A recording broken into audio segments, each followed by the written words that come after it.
Hey, it's me. So, I recently just saw a movie about, I don't know, last week, and it was another Studio Ghibli film. Um, so I only have seen one, which is Spirited Away, but I have actually seen two. And right now, I just want to talk about one that I saw. So, the one that I want to talk about today is actually the newest one that came out, which is The Boy and the Heron. So, this movie was actually pretty cool. I liked it a lot, and obviously there were some things in this movie that were okay, but I'm talking about like what I like about this movie. So just like Spirited Away, this movie really has a big emphasis on atmosphere and really getting you into the world. Oh well, in the first half, kinda. But I really like how the it just you like in the freaking world that you're just in there because it pans out and it shows you like how the main character Mahito is like dealing with his loss with his parents, and it shows you like cool little angles like him changing his clothes, watching him do that, walking around, around his house, talking with his stepmother, and like, just showing you like what the world is and all that, so that you can really feel like you're in there. I don't know. I really like talked about how like freaking Hayo really like emphasis this in like another video I made about I think Spirited Away, where I talked about like how cool that he really captures that, and that from Spirited Away is also present in this movie. So I really like that about that. So another thing I really like about this movie is the art style. I think the art style in this movie is spectacular. Every time that I like every freeze frame that you see, like there's this one frame where it shows you Mojito and it slowly pans up to like the heron, and I just like the way how like the art looks. Like it looks like he actually like painted every single frame possible, or whoever did it. Like it looks like it's painted, and I think that art style, in my opinion, is pretty cool. I like how Japanese people really like paint and show how like the animation is just really cool. And I just like how it looks. It was amazing. Everything was beautiful. All the worlds, all the in the main world in the beginning was honestly spectacular and beautiful. It looked like a freaking Bob Ross painting, like copied and pasted like 1 million times, but it's just beautiful. Like it's a good copy and paste, not a bad copy and paste. So that was really good. I like that a lot. And I guess one more thing I can praise about this movie is that um, I think that well, I kind of like the idea how like the Heron was like a guy. Maybe that's not really a good thing, but you know what? Let's no scratch that. That's not what I want to talk about. Um, that was honestly a very real thing I talked about. But those are like the main things that I saw from the movie. The just your average like Studio Ghibli film. Well, he just freaking Hayao and the mastermind of this the studio is just really getting you into that world, like you're actually there, and that's what gets me. So let's get to some of the bad things now. No, this isn't like a perfect 10 out of 10 movie. Obviously, there was so much more. There were more goods than there were bads about this movie, but those two things were kind of like the ones I took from it. Like I pulled it apart. Oh yeah, and the story is pretty good too. Oh wait, one more thing. The cool thing about this movie, one more thing before talking about the bads, is that the freaking English cast in this movie is honestly crazy because it has so much big names like Christian Bale, Mark Hamill, oh shoot, what's her name? Karen Kamaho. I can't say her last name. Karen from The Boys, Kamiko, um, and Christian Bale, Robert Pattinson, Dave Busta.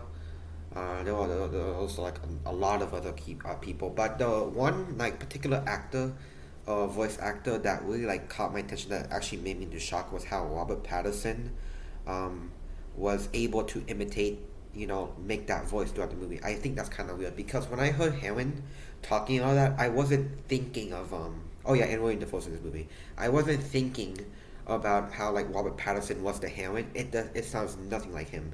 I only know Robert Pattinson from that god awful movie saga, The Twilight, and that awful movie saga that I could probably make it like a whole like hour, freaking hour long video just talking about how god awful that freaking saga is. But I only know Robert Pattinson from Twilight and Batman, and he's also English. And I wasn't expecting him to be the heroine. I thought he was like someone else. Like I thought William Dafoe was the heroine, but when I like looked up like who was voicing the heroine, like looking at the cast, and I saw that Robert Pattinson was playing the heroine, that really took me in shock. Like, wow, that's honestly crazy, and that left me in shock. I was just like just shocked the entire time. So that's cool. And all the English voice actors here did amazing, absolutely amazing. I'm just sad that like Dave Brewster wasn't really a big part of this movie because he has a pretty good voice. He was like the king, the pale king.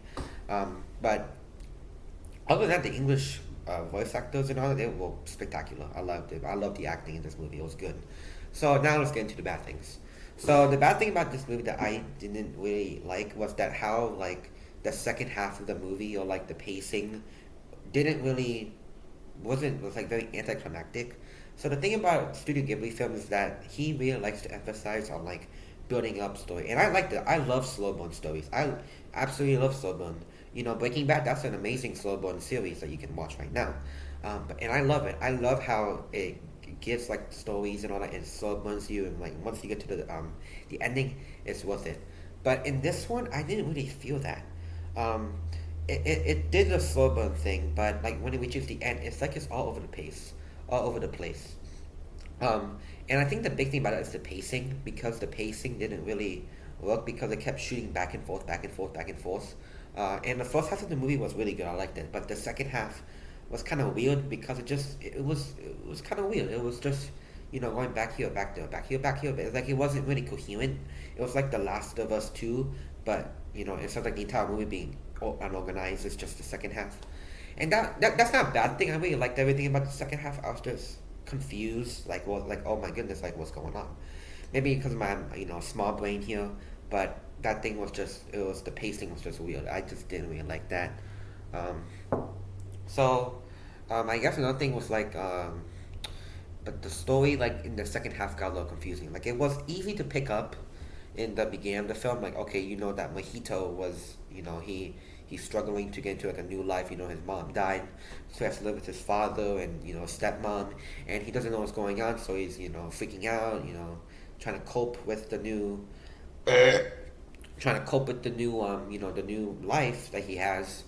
And that goes out to the second movie, and he finds his heroine, oh, my mother, your mother's still alive, and that freaking amazing Robert Pattinson voice, my mother is still alive. I don't know how he does it. It's honestly kind of crazy. But, and then the second half is all over the place. I don't know what's happening there. And you just keep shifting between worlds, and this one, you go back to this one, then you also go back to here, and then, Minnie, I forgot her name, the Karen's voice actor person, the one that has fire. I forgot her name. I'm sorry, I'm very bad with names. But it like shows her like you know capturing her and then like going here, and it also goes back here. And then you wake up from a dream like Mojito had. Oh, make sure you know, so it's all a dream. Now you have to go back here, back there. And that pacing thing I just didn't really like because it was kind of confusing for me to keep up. That's like the big issue that I have. But other than that, I think this movie's amazing. I loved it. This movie is honestly amazing. I think it did deserve the Emmy. I forgot like what I think it was at the Oscars. Emmy, I don't know, I don't remember, but it was like competing against Spider-Man. I think Across the Spider-Verse, and I think it does deserve that. You know, I think this movie was honestly really good, and it's really good. The only bad thing about this movie is just the pacing is weird, and that second half of the movie was just it was okay. But everything about this movie is good. That's what I'm saying. So I will give this movie a good 7 out of 10. You know, it was a really good. It was a really good movie. I loved the voice acting. I'm surprised about the voice acting. I love Mark Hamill. I love Cameron. I love Christian Bale and Robert Pattinson voice acting them. I love the characters as well. I think the characters were really nice. It's just that pacing at the end was just wasn't for me. Maybe because I'm not really someone who watches Studio Ghibli films, but it was kind of weird, but also really good. It was a good weird. It was good. So that's my opinion about that movie. You can have a completely different opinion from me. That was just what I got it from. So overall, that movie is really good. Maybe not everybody will enjoy it. Maybe you might get a little confused in the movie, which is why I dropped it down from like a 9 to like a 7. But everything else about that, like everything that makes it animation, killed it. He actually freaking killed that thing. Good job, man. That's it. Thanks for watching.